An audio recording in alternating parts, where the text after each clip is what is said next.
Ready start. उपसभाध्यक्ष महोदय, जब संसद में अपनी मातृभाषा में बोलने की स्वतंत्रता प्राप्त है तो यह जो बिल उपस्थित किया गया है तो मैं इसके उद्देश्य को बहुत देर तक सोचने लगा कि उन्होंने इस तरह का बिल क्यों उपस्थित किया। बिल को पेश करने वाले को मैंने यहाँ पर देखा है कि उनको अपनी मातृभाषा से कितना प्रेम है। मैंने तो उनको ऐसा देखा जैसे कि श्री भूपेश गुप्त इंग्लैंड में पैदा हुए और वहीं उनकी मातृभाषा है और उसी में वे बोलते रहते हैं। जो स्वयं अपनी मातृभाषा से प्रेम नहीं करता उसे यहाँ मातृभाषा की तरफदारी करने का अधिकार क्या है, यह मेरी समझ में नहीं आता। यदि उन्होंने इसके माध्यम से केवल क्षेत्रीय भाषाओं को और उसके बोलने वालों के प्रति प्रेम प्रकट किया है तो इस बिल की कोई आवश्यकता नहीं है और इसके लिए संसदीय संविधान में पहले ही अधिकार प्राप्त है।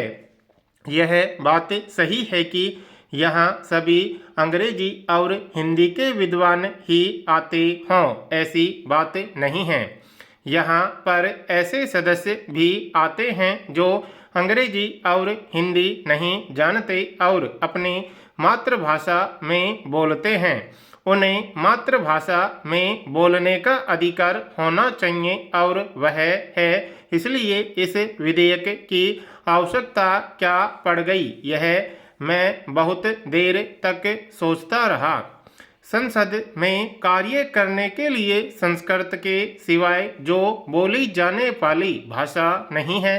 संविधान की 8वीं सूची में निर्दिष्ट सभी भाषाओं के प्रयोग के लिए उपबंध किया गया है। 8वीं अनुसूची में उल्लिखित सभी भाषाओं के दर्जे में समानता की सुनिश्चितता कराना तथा संसद के कार्य को लोकप्रिय तथा लोकतांत्रिक दिशा प्रदान कराना आवश्यक है। ऐसा उन्होंने विधेयक के उद्देश्य तथा कारणों में बताया है। यदि उनका यह उद्देश्य है कि अंग्रेजी तथा हिंदी के समान और भाषाओं में भी कार्य हों तो यह बता देना चाहता हूँ कि अभी तो हिंदी को भी अंग्रेजी के साथ नहीं ला सके और उसका हमारे बजट पर कितना खर्चा पड़ा। अगर यह 14 भाषाएं समान रूप से प्रयोग में आने लगे सभी दफ्तरों में और कार्य हिंदी और अंग्रेजी के अतिरिक्त इनमें भी होने लगे तो हमारे बजट पर बहुत ज़्यादा खर्चा आएगा। यदि केवल बोलने की सुविधा की बात है तो वह पहले से ही है। यदि इसका उद्देश्य यह है कि हिंदी और अंग्रेजी के समान सभी भाषाओं में कार्य हो तो यह बहुत खतरनाक बिल है और इसका असर हमारे बजट पर बहुत पड़ेगा। हमारा देश गरीब है और खर्च बढ़ने के माने यह है कि सरकार टैक्स लगाएगी और इससे हमारी गरीब जनता पर बोझ पड़ेगा। भूपेश जी गरीबों के हमदर्द बनते हैं। उनका कहना तो यह है कि गरीबों की मदद हो, लेकिन यह सब टैक्स गरीबों पर ही पड़ेगा। यह टैक्स बढ़ाने का एक और षड्यंत्र भूपेश जी ने जाने में या अनजाने में कर दिया, यह मैं नहीं जानता, क्योंकि विधेयक तो साधन होते हैं, किसी साधन के लिए साध्य नहीं होता है, साध्य तो देश है। उपाध्यक्ष जी, यह विधेयक एक मासूम सा विधेयक है, इसलिए इसका स्वागत करते हुए इतना ही निवेदन करना चाहता हूं कि आज के दिन खेती में ऐसी दवाइयों की बहुत बड़ी आवश्यकता हो गई है और कोई दवाई गलत न दी जा सके, कोई उसमें गलत व्यापार न करे, उसके लिए उसका रजिस्ट्रेशन करना भी बहुत जरूरी है। लेकिन एक वक्त था जब खेती भगवान के भरोसे इंसान करता था और मुआवजे का एक तरीका था, किसान उसके ऊपर निर्भर रहता था। आज तो विज्ञान ने उसको एक तरह से इंडस्ट्री बना दिया और कहीं खेती में कहीं दूसरी चीज़ों में इतना पैसा लगाना पड़ता है कि अगर एक फसल भी उसकी फेल हो जाए तो किसान को 2-3-4 साल के लिए मुश्किल हो जाती है।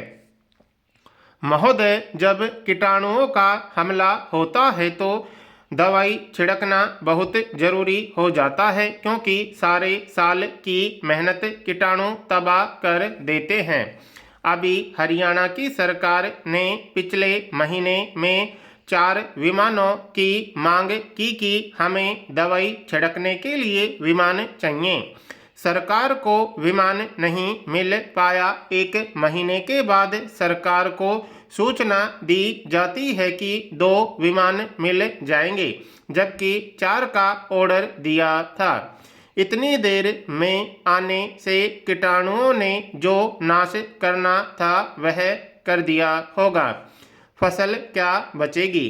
यदि ठीक समय पर दवाई न छिड़की जाए तो फिर वह डंठल पर दवाई छिड़कने की बात रह जाती है, वह फसल पर दवाई छिड़कने की बात नहीं रह जाती।